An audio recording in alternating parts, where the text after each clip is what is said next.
Hello, everybody. Welcome to another episode of the Thriving Adoptees podcast. So today I'm delighted to be joined by Mariela Andersen. Welcome to the show. Looking forward to our conversation today. Thank you. Thank you so much for having me. You're welcome. Very welcome. So Mariela was adopted from Colombia, and you were saying, oh, it's Colombia. People pronounce it wrong. Like I pronounce it wrong. And you said that you felt that you grew up very thankful for being adopted. Yeah, is that something? Yeah. From a young age, my parents had instilled in me this idea that my birth mom gave me up out of love, and she wanted a better life for me that she knew she couldn't provide for me. So that gave me a sense of gratitude that I held on to all of my life. And actually initiated the search for me, for her. I really wanted, of course, I would have loved to get to know her, which I did get the opportunity to do. But initially, I just wanted the opportunity to tell her thank you for the decision that you made, because I always felt that regardless of if it was out of love or any whatever reason, I'm sure it was a difficult decision. And I just didn't want her to carry that weight of maybe wondering if it was the correct decision or not. And I thought maybe if I could just meet her and tell her thank you, that would maybe remove any burden that she might have had all those years. I didn't find her until I was 22. So for 22 years, she was holding on to that. And it turns out that I was right, and that she had been plagued by guilt all those years. And I got the opportunity to tell her thank you. Yeah. Wow. Gratitude's a funny thing in adoptee circles, right? Yeah. And there's as I go on, like I've done 340 odd episodes, a lot of them with Americans, that they say to me a lot, and I see it on social media, that people tell us that we should be grateful, and in the UK, that doesn't happen so much. I've never really been told that I should be grateful. So I haven't riled against it. So what tends to happen, I think, is that some adoptees get very cheesed off, to put it gently, to put it politely, as perhaps a massive understatement. They get very, they're not grateful for whatever reason, right? So it may be that the adoptive parents haven't been ideal parents, or it may be stemming from that what people call the primal wound, right? From that sort of relinquishment trauma. So for whatever reason it is, they don't feel grateful, and then people tell them that they should feel grateful, and they kind of rile against that because it's negating our feelings, isn't it? Yeah. And, it's so funny because despite me having a perspective of gratitude, I also get riled up when people tell me that I should be grateful, because even if I had a, quote unquote success story, which I can dive deeper into it, it's not all sunshine and rainbows. I wouldn't wish adoption upon anybody.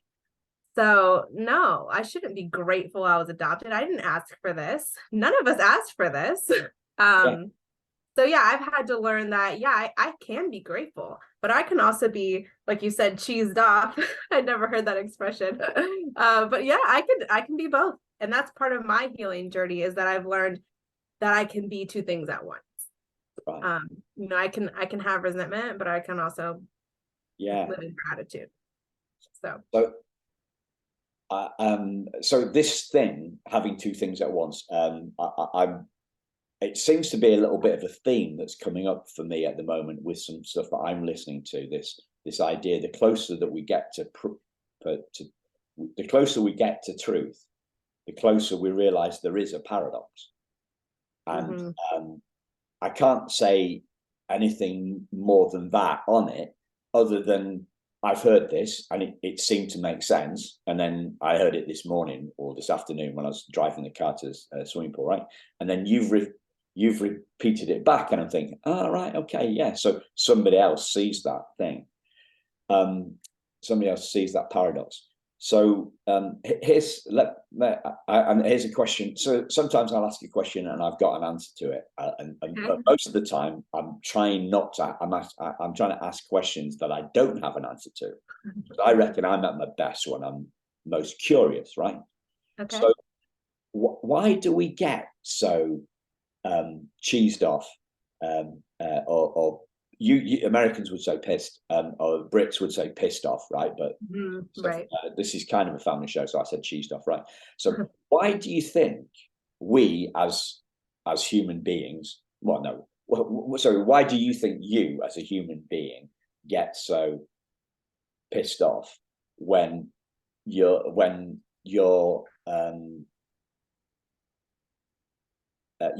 feelings are invalidated? Why do you think that happens? I think it's because it's almost assuming that person knows what my lived experience has been like when they don't know. And specifically related to adoption, it's frustrating because even if someone, like I said, has a quote unquote happy adoption story, it's probably layered with a lot of identity issues, a lot of questions of why that non-adoptees don't really have to go through, and maybe even take for granted that they don't have to go through. Like I personally, like I said, I went through identity issues, especially as an international adoptee, being Colombian, looking Colombian, but being raised in a white community. And that's had its challenges. It's also had a lot of beautiful parts to it too. But it's just not fair for any other person to say, your experience is good, you should be grateful.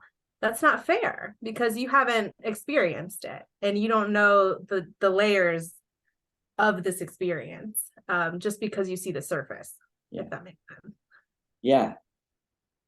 It's frustration is a good word. I'm actually thinking of a personal experience that I had with my dad, which was related to I asked for some help from a business sense, right? So after I asked for perspective, nothing to do with adoption, but he sounded like he was listening. He gave me some suggestions. I thought we were going okay, and then he gave me a suggestion, and I said, "Nah, that's not going to work." And for this one, so he parked that, and then he came up with some other stuff, and then about 15 minutes later, he went back to the suggestion that I'd already poo-pooed. Right? I'm guessing you haven't heard that word either. I have heard that. You have that word, okay? I'm just wondering our metaphors. And I actually howled. I howled I had a really visceral, a horrible moment of not feeling heard. Like we've parked that. I was in a tricky situation business-wise, and I needed to get it resolved. I felt I needed to get it resolved, and here he was, not listening to me. And I guess that feeling of not being listened to in this particular instance was really, really acute. So if I can put that feeling, I can boost my empathy, right? So I can take that experience of me not feeling heard, and if I can overlay that onto the gratitude stuff, that gives me a better take on it, because it was really, I howled. I can't. It sounds nuts, but I did. I howled why you. And I was really going off at the deep end. We want to be heard, don't we? Yeah. Like somebody tell. I think I said this on another podcast, or maybe it's just another conversation. So if we're in that if we're in an emotional state about something, and somebody tells us to calm down, never in the history of the human race has being told to calm down actually worked. Right. Oh yeah. So I'm, I'm having this meltdown with my dad, right? If he'd said to me, calm down, it's just like, you're fighting some extreme emotions here. Right. Some stupid bit of logic. And there's no way. There's no way this is gonna work out, right? Yeah. And I'm sure it's a very similar feeling when you're maybe venting about your adoption and someone says, well, you should be grateful. You could go up in that situation too. So I've got a theory that this is a little bit more American, but I'm gonna make sure. I've got some conversations with Brit adoptees coming up. I'm going to make sure that I ask them that question, because my feeling is it's just a cultural difference that Americans are a little bit more forthright. How do you feel that Britons usually respond when you tell them you're adopted? If it's not, oh, you should be grateful, you're so lucky, what is it? How do they? Good question. Hey, I'm supposed to be asking the question. Sorry. I'm just joking. I'm pulling your leg. Does that yeah, translate? I know that one too. I know that translate it too. Okay. I'm going to need to look at an idiom book, an idiom book, idioms that translate from UK English to American English, and English don't. So there's one that comes to my mind. So do you know the slang for cigarettes? What an English slang for cigarettes is? Cig. That's one. Yeah. But the other one. A smoke. Go have a smoke. Yeah, smoke. No, it's actually what is American slang for homosexuals. Oh, a fag. Yeah. Okay. Yes, I have heard that. You've heard that, yeah. And a fag is also a derogatory term towards a homosexual. Yes. Derogatory term. Yeah. But it's also a term that they use in posh, British public schools. Where Boris Johnson went to Eton. So a fag is a junior kid who has to do stuff for the older boy, right? They have this thing called fagging. So they have to just little chores for them. Anyway, so where was I going with that? You asked me where how English people respond to me when I say I'm adopted.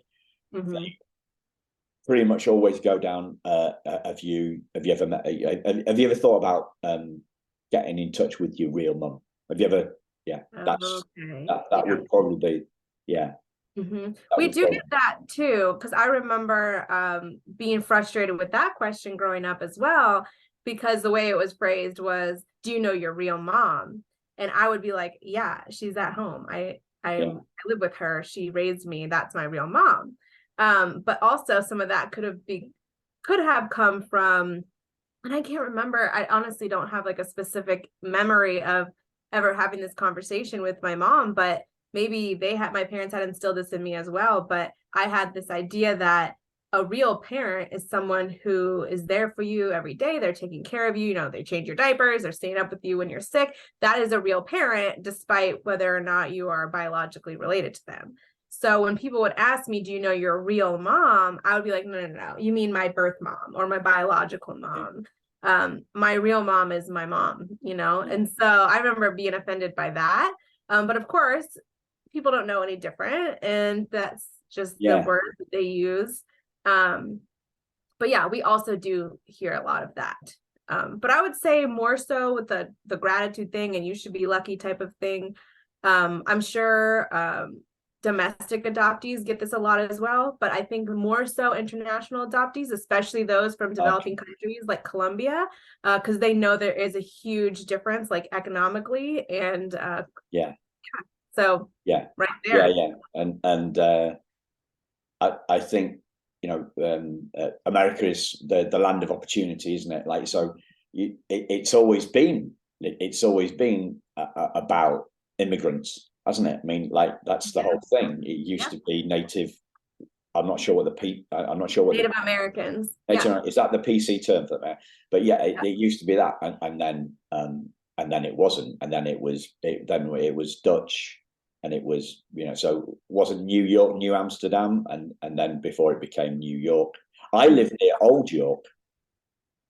We just call it York. Okay. That was a subtle joke, right? Yeah, I don't. It's over my head. So yeah, we call it York. So I'm 10 miles away from York, which is like 200 miles north of London and 200 miles south of London. Anyway, yeah.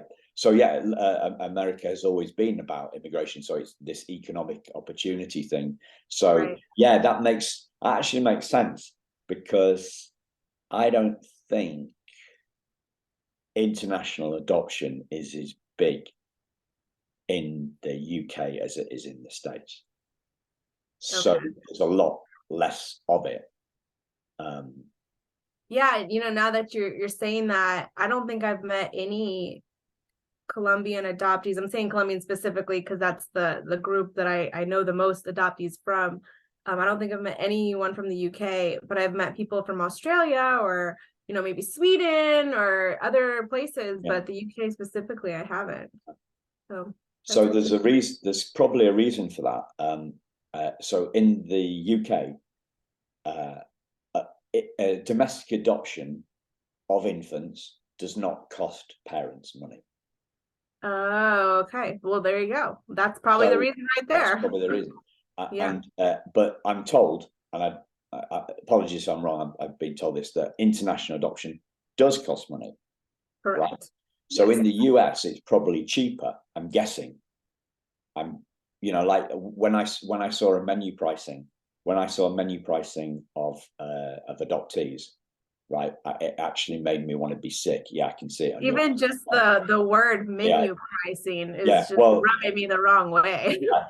I actually did feel sick on that. And it's different prices for different colors.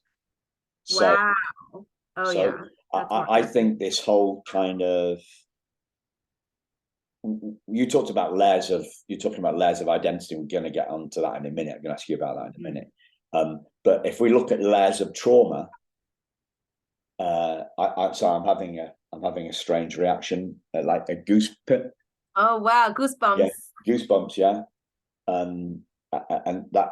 So this for me, this is usually a good one, or this can be good, or it can be bad. But it's more like shivers down my spine here, because I think so. This is a bad reaction going on. That idea, that extra layer of trauma, that because there's a price on our heads. Yeah. I'm saying we. I mean adoptees. There's a price. There's a price on our heads. You're opening it up for all that trafficking and all that malarkey. Now there's loads of problems in the UK adoption scene, but the money thing, the layer of trauma to do with people having a value, right, is something that doesn't happen for us domestic adoptees, because there is no price. The government funds the adoptions. It funds the adoption agencies. And because it pays, it controls it. Right. Wow. So there are lots of challenges. So for one of those is like post-adoption support is, from my understanding, pretty low in the US, but it's even lower in the UK.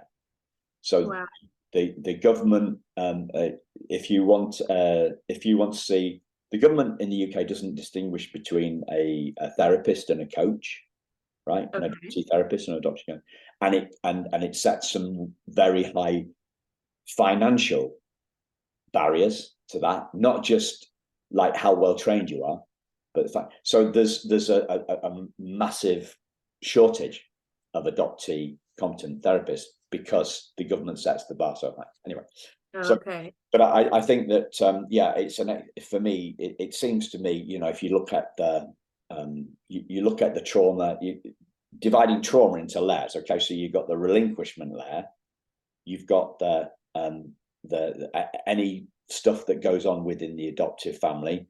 You've got the lots of culture layer for you guys, for international adoptees. You've got that, and obviously you've got the lack of racial mirrors for transracial adoptees. That's another layer, and I think the money thing is another layer as well. And obviously when we're looking at these layers, it's a kind of theoretical thing just for discussion, because we don't experience the layers, do we, as adoptees? It's just who we are, or what our tribe is. Right. So you talked about the layers of your identity, and I know that that's something that you cover a lot in your book, right? And I've seen the blurb for the book and something like that. And as always, listeners, I create show notes from the guests' socials and websites and put those links in there. So you've got a link, you can check out Mariela's book in the show notes, right? So what are the layers of your identity? What does that mean to you?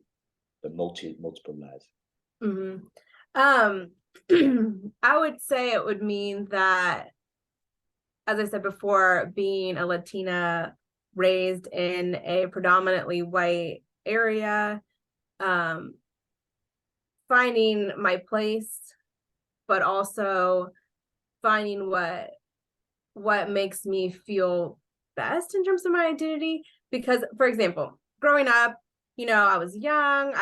My family was very open about adoption. I have two brothers who are also adopted from Colombia. So we would constantly, the word adoption and Colombia was a common thing we would talk about at home, not every day, but it wasn't something that we would brush under the rug. And I know a lot of families of adoptees just don't like to talk about adoption because it makes them uncomfortable. But my family was different in that it wasn't a taboo subject, and we were able to talk about it openly.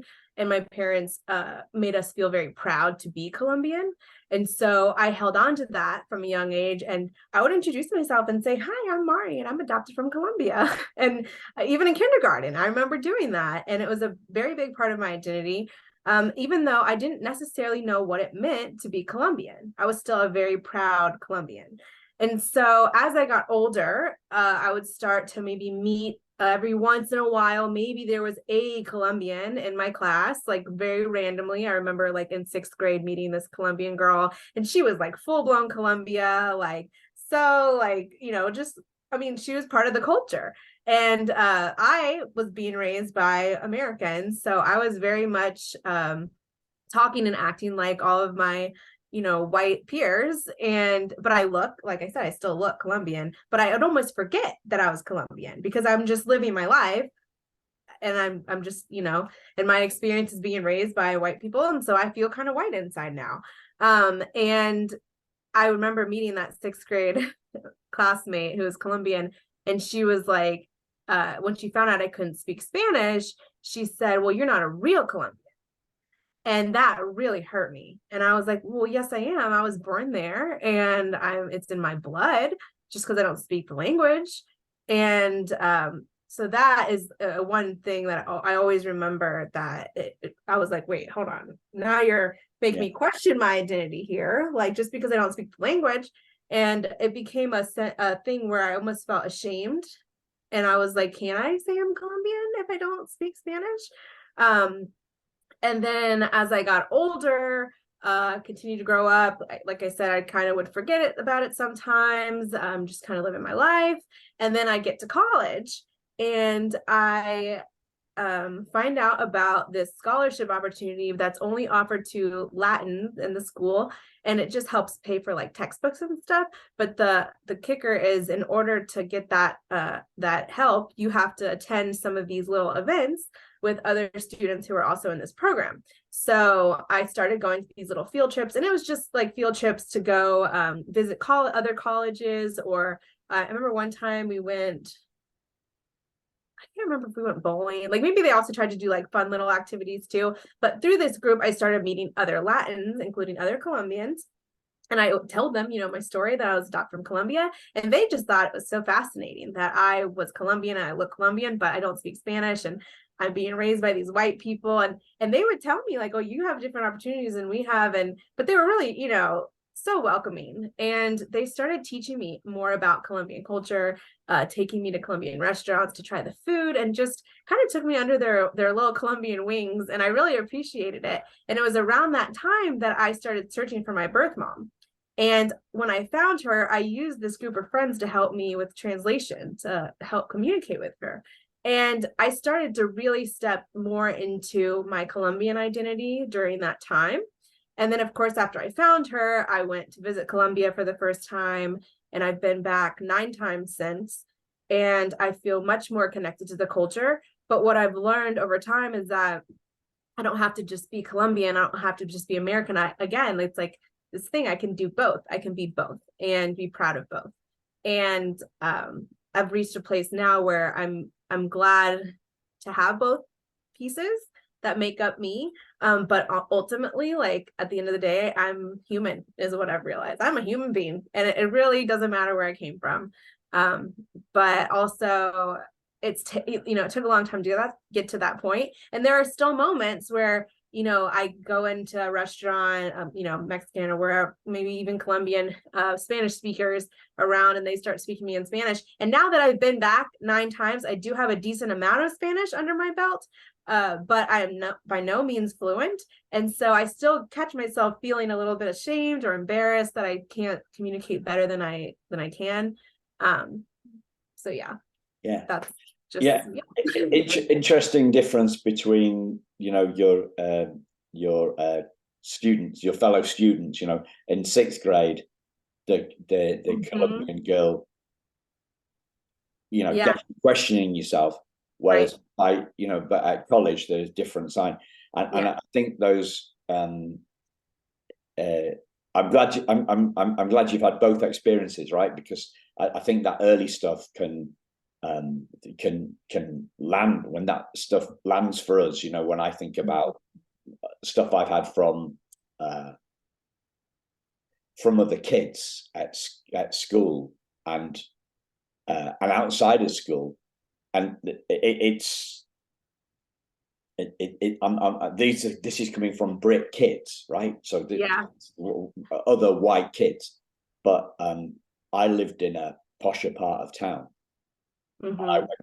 I went to a different school, and I got SH1T for that, like verbal, but also fighting. People would pick on us. Like me and another lad who was from the same town and went to the different school too. Like 9 kids. We were playing on skateboards or something when we were 10 or 11, something like that. And we were, and the kids realized, who are you? Where? Oh, we go to this school. Well, that's why you don't know. And we got beaten up just because we're different. Wow. And they used to happen at youth clubs as well.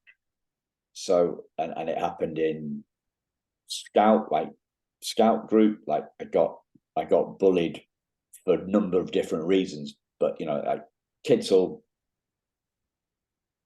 pick any difference and make that the point. Conflict. So people with glasses, people from the different school, people from Colombia, people who are bigger, people who are taller, people who are shorter, people who are fat. Like the whole thing is like they pick kids pick. They're ruthless. Stuff. I know. It goes straight to it, and as we're young and impressionable, we're sucking in all this stuff. We suck in the good stuff because we're looking to learn, aren't we? Curious. So we suck in the good stuff, and we suck in the bad stuff. So, but wow, you've been back 9 times. So. And each time you've been to see your birth mum, have you just wow.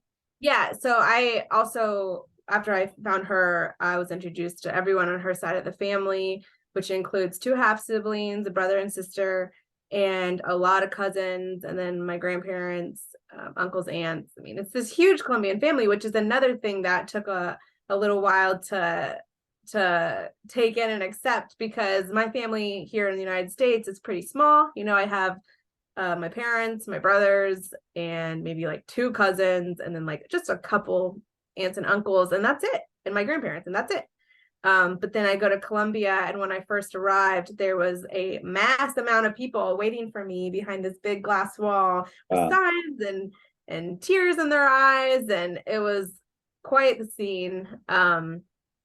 And yeah, I mean, it's just so crazy how connected they are, and you know, culturally too. Like Latin Americans tend to be a tighter knit type family, versus the American more individualist culture where, you know, you grow up, you become 18, you move out, and then you really don't see that much of each other anymore. So that's been interesting too. And like I said before we started recording, I married a Brazilian man, so it's been kind of cool being a part of his family, because you know, he's also from a Latin family, so it's this big family that has all these people, and I've kind of been adopted by them in a sense, and I'm getting the benefit, even though they're in Brazil. They talk like every single day on FaceTime and stuff, so I get the benefit of feeling like I have this big Latin family. And like I said, I do have this connection with my Colombian family as well, but it's a little different. I would say I'm almost more connected to my Brazilian family in a way, just because he talks to them so often. And when I'm not in Colombia, I really am not talking to my birth family that often, except for maybe every once in a while my birth mom and maybe my sister.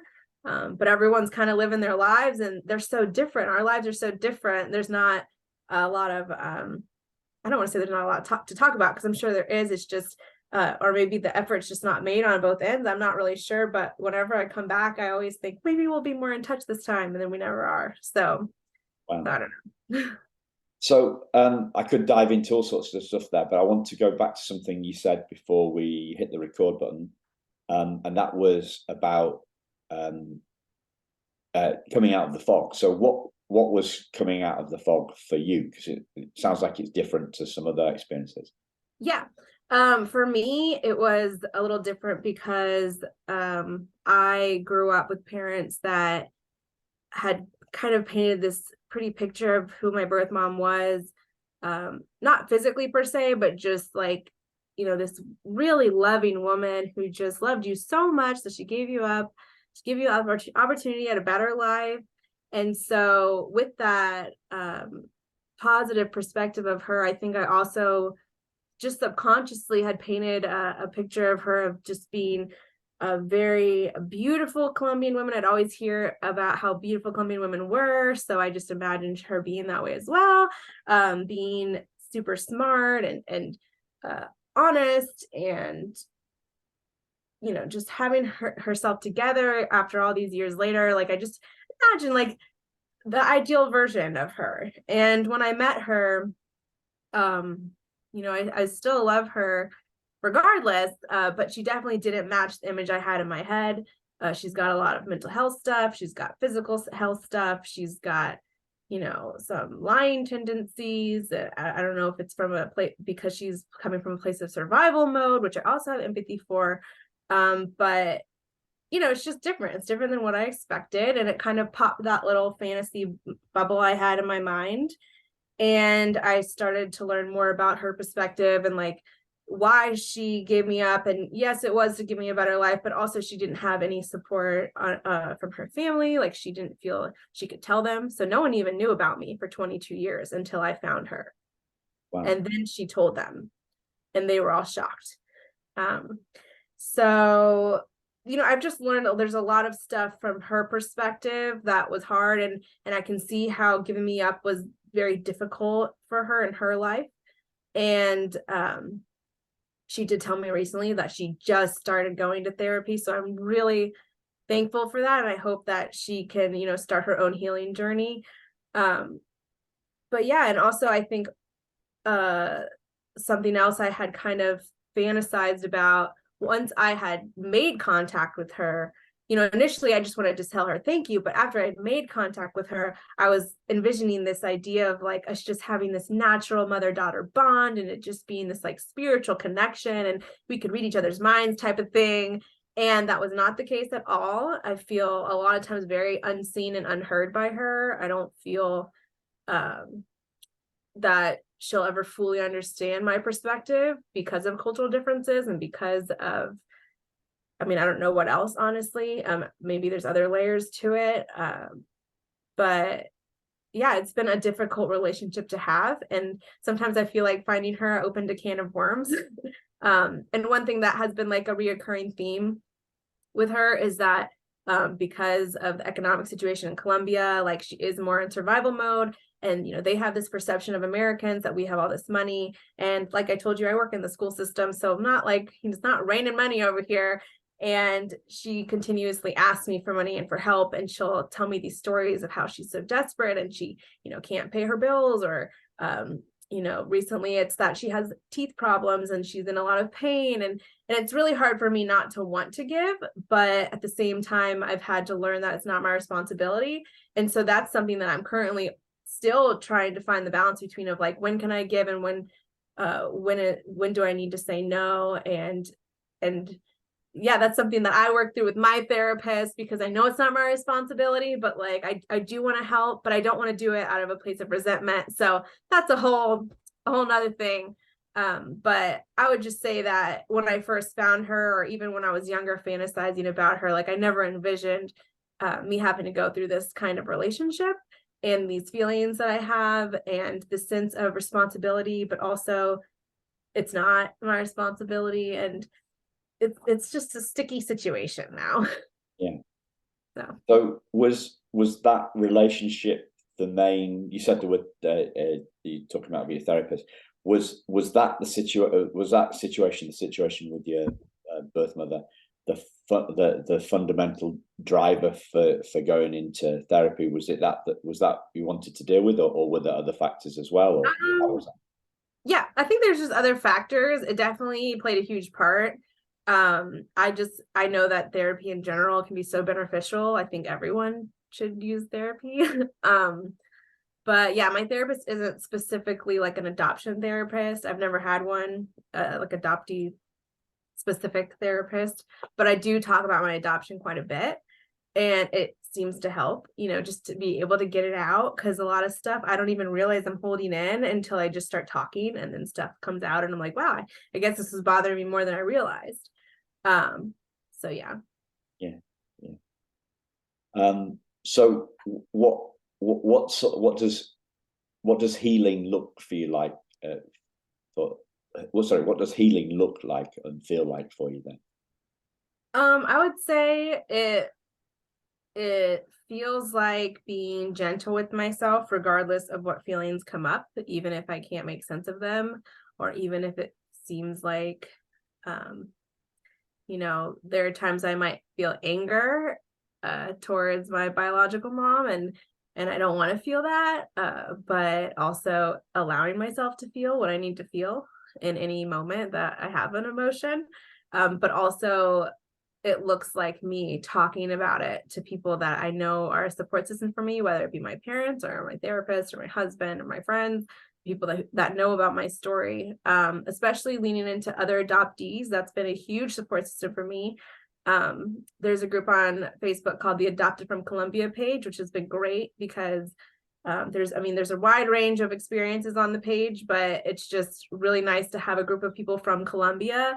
You know, some have connected, you know, are in reunion, and some haven't. And that's a place that I like to vent sometimes.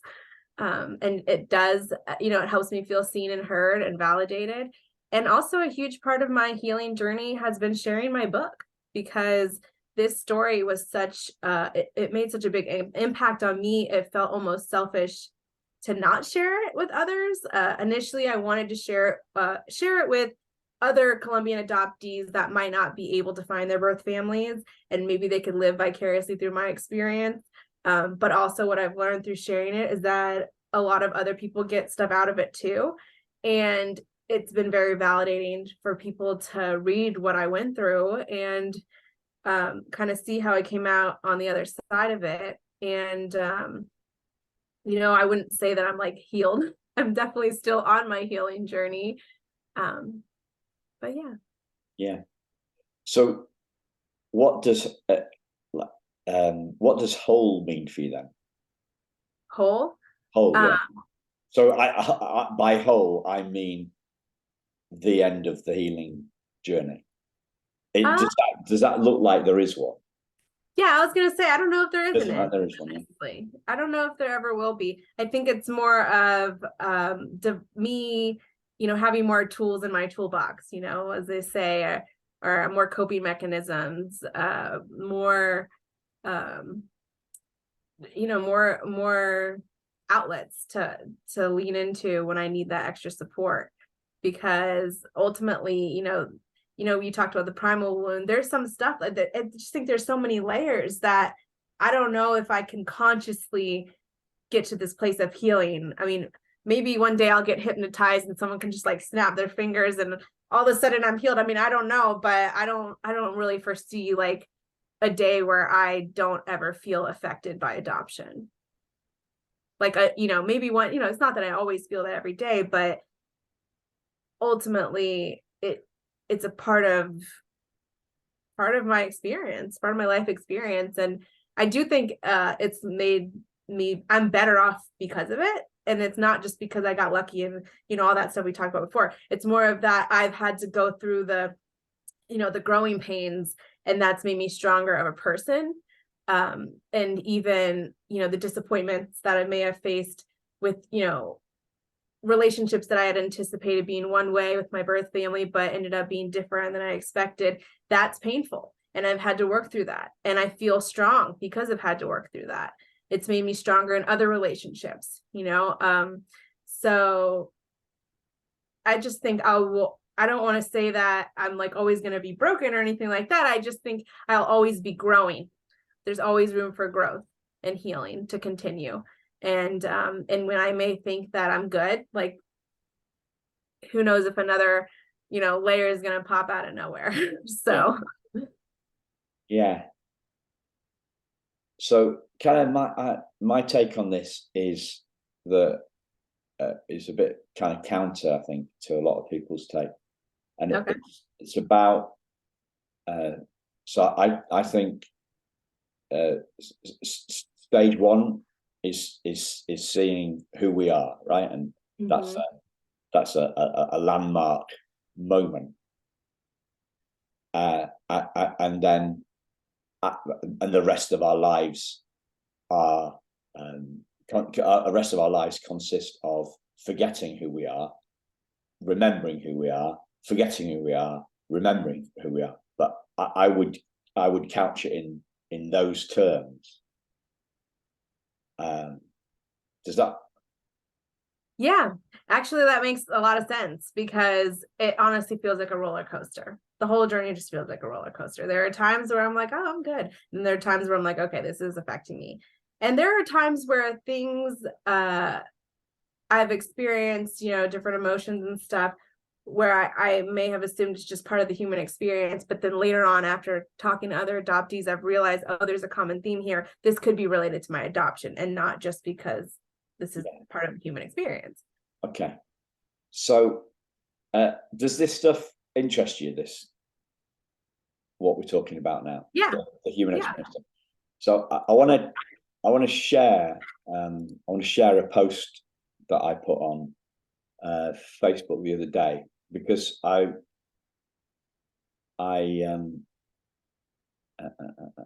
see if I can find it. I've never really had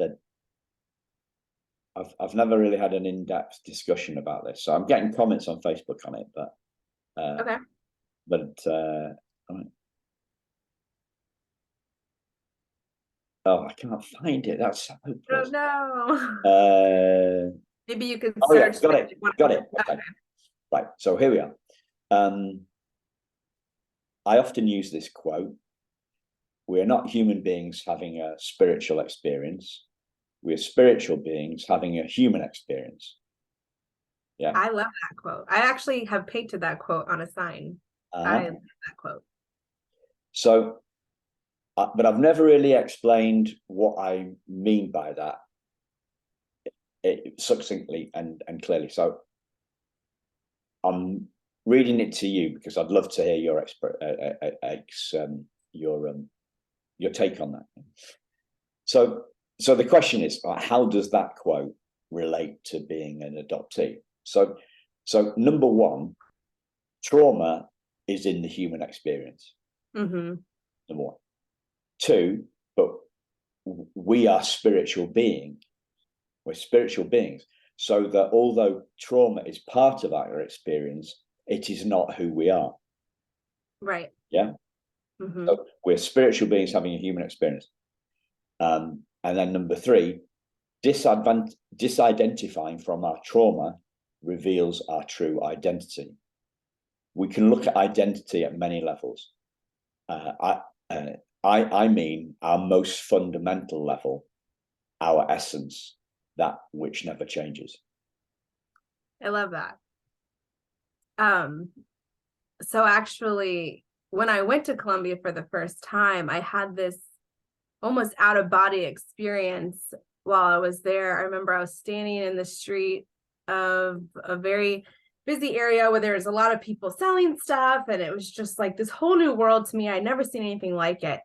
And I, in that moment, thought about my hometown here in Georgia and how insignificant it felt, because everyone around me had probably never even heard of that town before. And everything everyone in that town is doing things differently than the people in this town. And everything was just so different. And it really made me realize, like you were saying, I almost like have this envision of a soul, and then we just like take on all these outer human experiences that this soul is supposed to experience, but the soul is still the soul. It's not, the person is not all the experiences. And I guess what I realized in that moment was kind of a spiritual awakening, in a sense, of like nothing really matters. And I just had like everything I've ever known is just kind of an idea. It's a story. It's not me. Like what I am that I am, that phrase, I am that I am, I just am. That's all. I just am. And then everything on top of that is just what I'm experiencing as a human. So that's how I see that phrase. Okay. So lovely, brilliant. This is my playground. This is where I love to play, right? Okay. So can the soul, your soul, as you see it, can that be wounded? I guess no. I think it's kind of what you were saying, the forgetting and remembering. It's sometimes we forget we are that soul. And that's when we start to feel the weight of the human experience, and we start to maybe internalize it as being who we are. But then we remember, wait, that's not who I am. This is all external. I am still the soul. And actually, I'm very big into yoga and meditation, and that's for the reason of remembering that truth, because it's so easy to go out into the world, go to work every day, and forget, and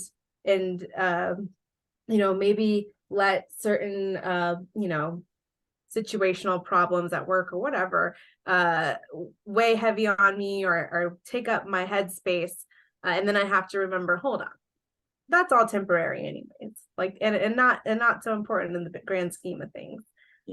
Is it easy to do all the time? No. But I do try to intentionally, at some point every day, take a couple minutes to just close my eyes and breathe and recenter myself. But yeah, I wouldn't say I'm an expert, but I do try. So here's one. I'm going to ask a risque question here, right? So if I'm out of order, just tell me, right? And I'm sorry, listeners, if you don't like this, right? I apologize for any offense caused. Does soul have a color? I don't think so. I just see light. I just imagine light. But who am I to say? I mean, I don't know. Well, no, but you're the best. This is the thing, right? This is the lucky thing. Yeah. We get to pick what we believe is our identity. Right. We get to pick that.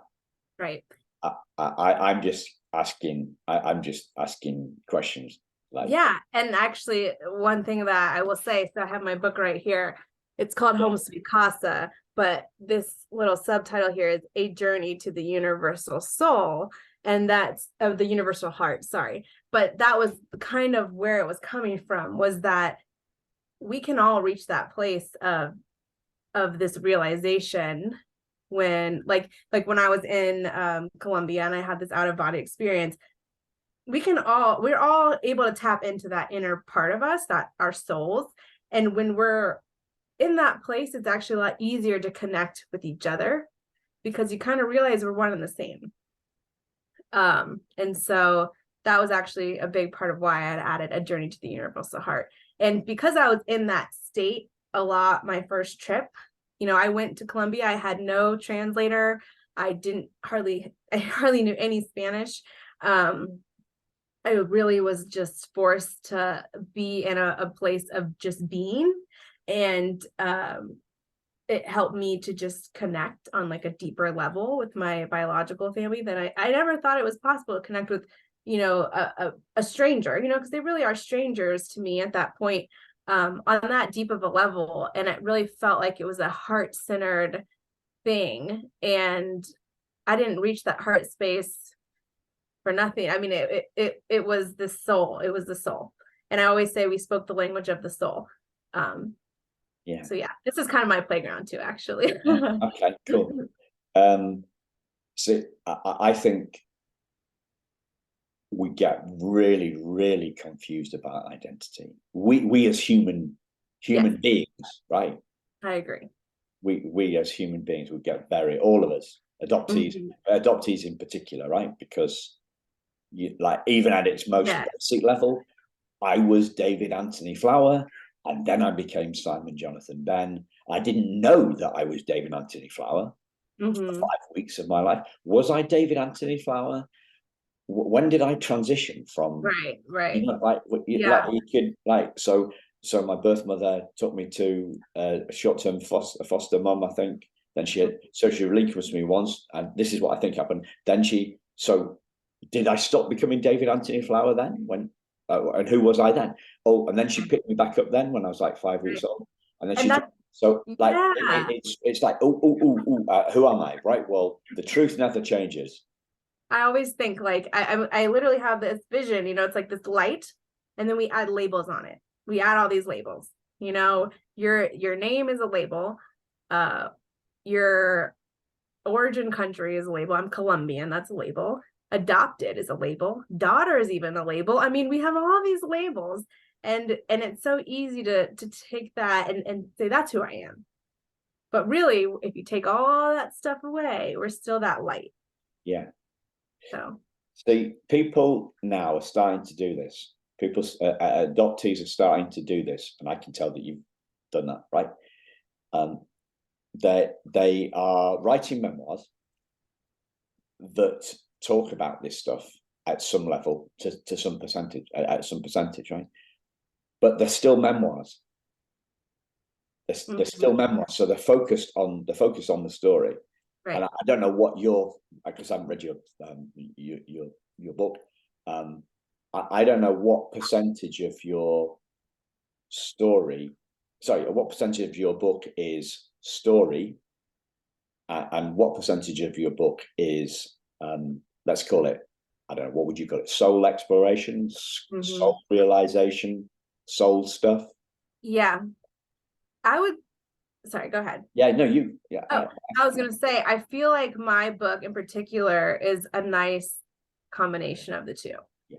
Because my book originally was my journal that I brought to Colombia. I was journaling the whole time I was there. I was just getting all of those raw emotions out onto the paper. And later I took that journal and I transformed it into a book. So the reader is essentially going on that soul journey with me as I'm experiencing the story of me meeting my biological family. So it's kind of unique in that sense. But I would say it's a nice combo of the two, for sure. It's probably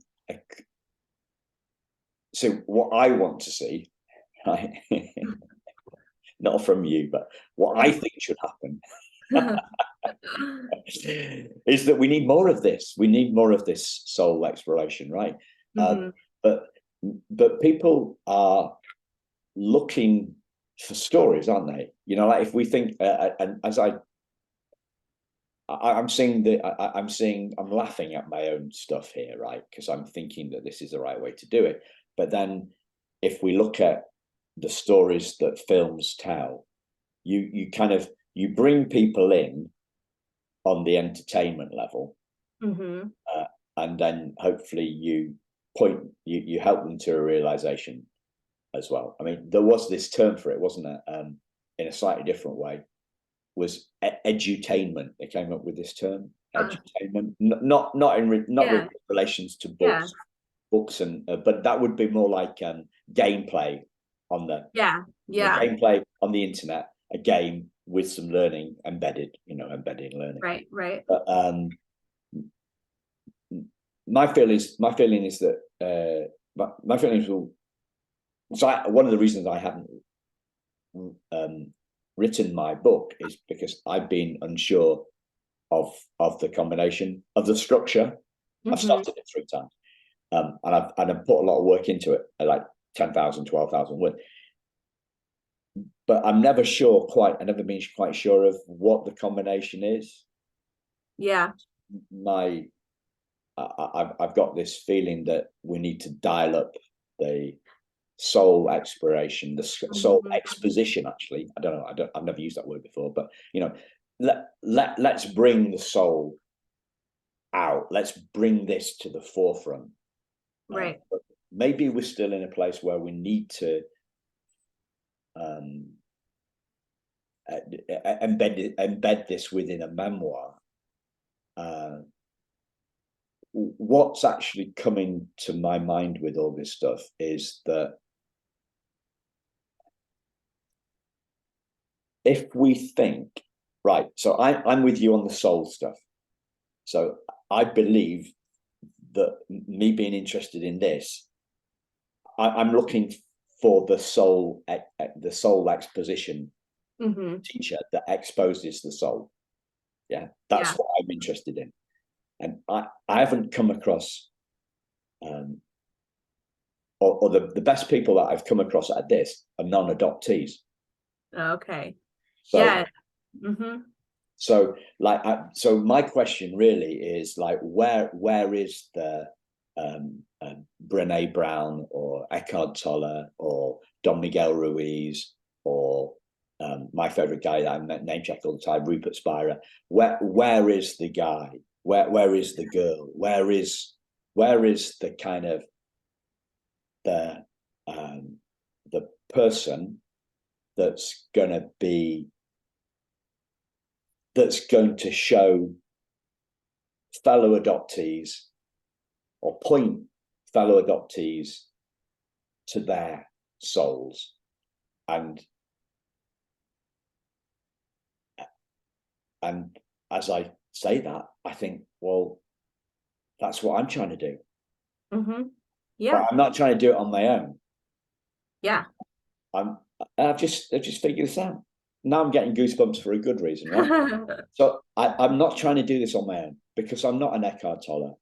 I'm not a Brené Brown. I'm not a Don Miguel Ruiz. The way I want to do it is in conversation, right? Because writing is a lonely experience for me. I mean, you're writing it on the. I guess, did you write? You were journaling in your hotel room, or you journaling on the plane? Like, you were journaling. You were on your own. You had some time. Right. Yeah, is that how it worked? Yeah.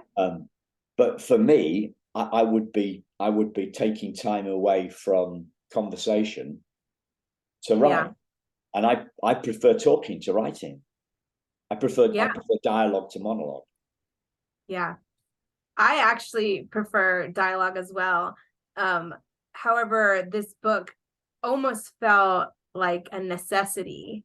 The journaling felt like a necessity to me, because I had so much going on inside of me at the time that it just needed to get out. And since I had no one with me who spoke English for me to talk to, And at that time, like in order to call people from another country, you would need a phone card, and it was just too complicated. There wasn't WhatsApp, and I think we had Skype at that time, but I don't know, for whatever reason, it just wasn't as easy. And so I had to get it out, and I just journaled, and I love all those people that you just mentioned, Brene Brown, Eckhart Tolle, and Don Miguel Ruiz. Yeah, I agree. There's really not anyone like that in the adopted community. And it's kind of like, I want to do the same thing. I don't want to, however, I agree. I don't feel like I can just do it alone. And it's a sensitive thing to do, because at the same time, you have to be mindful and sensitive to what adoptees go through. And there are a lot of people who are not ready to take that, to change their perspective quite yet. Maybe they're still in that resentment or in that anger, that they're in that volcano stage that you had mentioned before we recorded. And so you don't want to just say, well, don't worry, you don't feel that. No, you can't do that. You're just a light, and you just don't know it. You can't approach it like that. So I think it's important to meet people where they're at. And maybe you're right. Maybe embedding it in a book right now, or even I mean, and sometimes just, it's a lot to digest for anyone. So and it's the most, yes, it is, and it is the most important meal of our lives. Yeah. What do you think trauma does to the soul? Oh, if anything? I don't know. I really don't have an answer. Okay. What do you think it does? I've spent a lot of time thinking. I've said earlier on, sometimes I have answers. Sometimes I ask questions. I don't have an answer. I asked this question. It was a loaded question. It wasn't loaded, actually. It wasn't loaded. I'm asking your opinion, right? I think it veils the soul. Yeah, I think that's a good description, because I don't think it destroys the soul. I think it maybe it makes it harder for the soul to shine, because now there's layers of protection, and you don't feel as comfortable being as open. Yeah, because our physical bodies have reactions to things. We have triggers when things remind us of trauma. No, not me. That's a joke. Oh, that's a joke. Okay, I was like, wait, what? Who are you? Are you an alien? At the moment, I'm struggling because my swimming pool. We've got the kids' holidays. Kids' holidays. Another local swimming pool is shut, so I can't get into my swimming pool and do my laps because it's full of. And it's raining. It's been raining in England for a long time, right? We've done right. So kids can't play outside. So parents take their kids to the swimming pool. So the bit that's normally full of older people, politely, is now full of kids, and all the slower swimmers are in the faster lane, right? I'm not good at any sports, but swimming I'm good at, right? So they're all in there, and that is the first world problem that I'm dealing with at the moment. I'm having to walk my dog twice a day because I can't bear to be in the swimming pool plugged up behind all these slow swimmers, right? So that's I've also experienced that as well, because I do enjoy swimming as well, but I'm waiting until all the kids go back to school, and then I will go back to the gym and swim. So have you heard of endarkenment? No. Okay, well, so we're all looking for enlightenment. Okay, yeah. Heard of enlightenment. But you said you've used the word light about 3 or 4 times, and it's pricked my ears up, but I haven't used it, so now I'm using so the idea is this is the idea, as I said, we are the light. Okay, the soul is the light, and that soul or light is endarkened by the trauma. Yeah. So we don't need to do anything other than lift the veil. Yeah. The big challenge that we have as adoptees, and like, because I'm putting stuff out on Facebook at the moment, is like that. I just asked this question: are we our trauma? Yeah. Are we? It's a yes/no question. Yeah. And you know, you're shaking your head. This is right. Yeah. So we are not our trauma, because our trauma is in the human experience. So, well, yeah, yeah, at the soul level. So you got the human level and the soul level, right? So the human level, the human is traumatized. Right. The soul level, or what, you know, a spiritual being, as Pierre Teilhard de Chardin. Oh, I did French for 8 years at school. I should be able to pronounce that, but I can't for some silly reason. Anyway, so yeah, the trauma is in the human experience. It's not in the spiritual being, and separating us. Have you seen me doing the diamond hidden in the clenched fist? You might not see that. Yeah. I can see your fist going. Yeah. But I do like that word in darkened, because I don't know where I got it from. I don't think it was mine.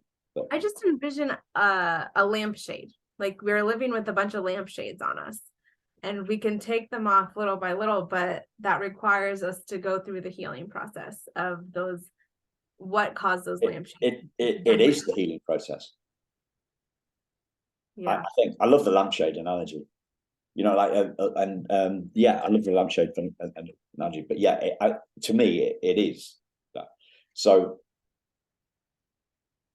Okay, I see it. Yeah. I'll put a link to it on the show notes. So this clenched fist is my analogy for trauma, because you mentioned anger, I mentioned anger, I mentioned the volcano, just a metaphor for anger, right? Yeah. White knuckling it, stressed, tense, angry, terrified, whatever, all that negative, all that, you know. Oh, you'll love this. I came up with this a couple of months ago. Trauma is a toxic cocktail of insecurity, anger, and fear. Yeah. But we are the cocktail glass, not its contents. I do like that. Yeah. You can't use that with kids, right? Because you can't, because cocktails. Yeah. And yeah, you can't. Right. So what we're doing is we're separating how we feel traumatized from who we are. Right. And it's just different metaphors for that. So the clenched fist is the trauma. It's not the natural. Clenched is not the natural position of our hand. The natural position of our hand is flat and open. So we unfurl the fingers. We reveal the diamond underneath. So the diamond is the soul. It is the light. It is endarkened, because it's endarkened in the darkness of the clenched fist. It's dark in the middle of my hands because the lights can't get in. Yeah, and that makes total sense, because when you're living out of insecurity and fear and trauma, like, naturally you're gonna clench up because you're trying to protect yourself. It's like a natural reaction. Yeah. So when the kids are coming, when 9 kids are jumping me and my mate on the basis that we go to a different school, you're not going to go Dalai Lama on them. You're not going to go Eckhart Tolle on them. Yeah, this too shall pass. Try to shine your light in those moments. No. You're gonna cover up and protect yourself as best as you can. Right. So wow, yeah. But this is the playground, right? This is the playground. But when I put that stuff like that, are we our trauma? Most people are still saying yes. Well, they're not saying yes. They're giving, that because nobody's told us. I've been looking at this stuff for 14 years, and somewhere along the line, I've realized that I am not my trauma. Right. Same. And it's landed for me. Yeah. But I'm lucky in that it's landed for me, and it's landed for you somehow along the way. Yeah, and I don't remember a specific instance where I was like, "Oh, I'm not my trauma," Yeah. But I definitely have reached to that point where I just kind of know that that I'm not, and I'm not my emotions, and I'm not my thoughts. Yeah, because trauma is emotions. Yeah, it's like, but nobody tells that. Nobody tells us that. Right? Yeah, Nobody tells us that. Well, what is trauma? Well, it's a toxic cocktail of anger, fear, and insecurity, terror. It's feelings are subconscious thoughts, right? Like we feel them in the pit of our stomach because we've got all those. That's the solar plexus has got the highest concentration of what's it? You'll know this from yoga, I guess. I don't know what specific way you're looking for, but I am aware of the chakras and how they all correlate to how we feel. So even that is something that no one really talks about. Nobody talks about. And it's important because as humans, we all are affected by this. And when we're in our trauma and when we're in that survival mode, we're definitely not, our chakras are definitely not in alignment. We're not balanced. And that's another reason I really try to make an effort. I could be trying harder, honestly, but to do some kind of centeredness every day, whether it be a little bit of yoga, a little bit of meditation, something to bring me back to myself, because it's just so easy for the world to stick. This is the sign language. Well, not a sign language. But to be aware that that's happening gives you a sense of power and a sense of control and a sense of freedom, and because then you can use your tools, and my tools, maybe yoga, meditation, whatever, to not I don't want to live in that state of clenchedness. I want to be open. And the more in tune I am with myself, the more I can catch when I am starting to close up, if that makes sense. Yeah, I think our openness is veiled. Yeah. So something I picked up today, I'm listening to I listened to a guy a couple of years ago, and then I've gone back to him. There's a guy called Richard Lang, Lang, and he talks about surrendered, right? So we either resist or we surrender, but the we that surrenders and the we that resists is the same thing. It's the little we. It's the soul. The soul doesn't do that. But the soul has already surrendered. It's not. The soul doesn't do anything. It just is. Right. It is surrendered. It is open. So if we're trying to, if from little Simon, I'm trying to surrender, that's a tough game because I've got to try, but but the Simon's soul is surrendered already, but that surrendered is kind of veiled. That make any sense? Yeah, no, it does make sense. It's like in other terms, I see that light is always shining, and we're trying to make it shine, but it's already there. It's ready. It's ready for us to step into. And like I said before, I've got a course though. I've got a course, and I'm going to show you how to turn your lumens up. Right, you're working at.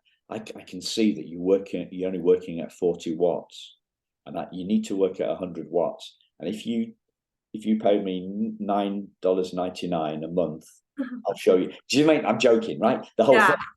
You know, like it's the whole thing. It's like, no, you're not shining. I can tell you how to shine. No, no, we're already shining. It's just fair. Right. Yeah. Yeah. Oh yeah, check out. This is one. If you're into this stuff, listeners, I think you might be interested in this, Mariela. If people are still listening now, right? I will be impressed. I will be impressed. Well, we'll never know, right? We'll never know. I don't get We'll that. never know. Well, maybe do you have like I guess podcasts don't really have comments, do they? No, I get occasionally I get an email out of the blue saying I love the podcast. Yeah, well, maybe we'll both get an email and maybe someone will say it's really resonated with me, and I'll be quite impressed.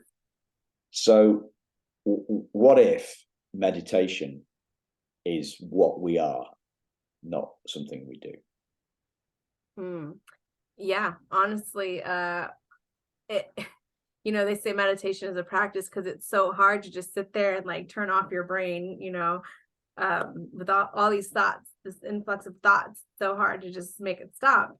But when we come back to the breath and just focus on that, you can, even if just temporarily, just be, and you just are, and that's it, and that's enough, that's enough.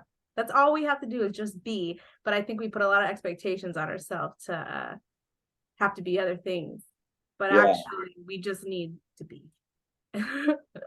So it's such a deep concept. It's hard to even put into words, Yeah, it is.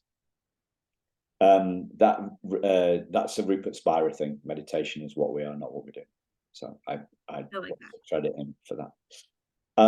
So what would you like to call this episode of the Thriving Adoptees? Ooh, I really don't know. Do you have any ideas?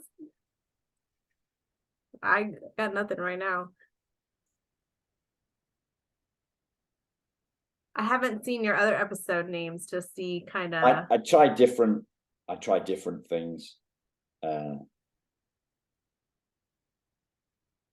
Well, no, what was the title? What's the subtitle of your book again? A Journey to the Universal Heart.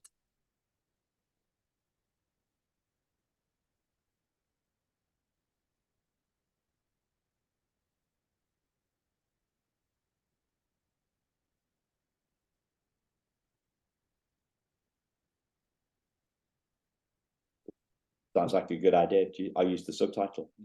Yeah, that sounds good. I'm okay with that. Yeah. I was coming up with something but it sounds a bit rude. So yeah, I'll say it anyway. Start to finish. Exposing the adoptee soul. Oh yeah. I don't know. I like it, but also maybe not. Yeah. Soul exposure. Yeah. Okay. Maybe that when we do the next one, we'll do it on. I would love for you. I'd love to hear your feedback if you do read my book. I would love to hear what you think of it. Yeah. Have you got an audio version of it? Not yet. It is in the plans, but okay. Yeah. Right. When I find time. Yeah, and there's some. It's tricky it's expensive to do. Yeah. Yeah, I have some microphone equipment that I could potentially use here. I don't know the quality. I need to kind of play around with it on my computer, but I am kind of thinking I might want to wait and invest into a more professional studio, so some kind of setup. I just don't want to waste time using poor equipment, so I'm kind of waiting. But I am working on a children's book that hopefully will be done by the end of the year. I anticipate that it will be, and it ties in all of this as well. Cool. So yeah. Cool. Thanks a lot, Mariela. Thank you, listeners. We've run longer than usual. That's because normally I've got an hour because I'm on to the next call, but we're doing this on a Saturday, so right. Yeah, well, it was a lovely discussion. Lovely discussion. Interesting turn, but this isn't something that I get the pleasure of talking about very often. So I'm really glad that we have this common interest. Love to have another conversation later, maybe after you read my book. We'll see. Sure.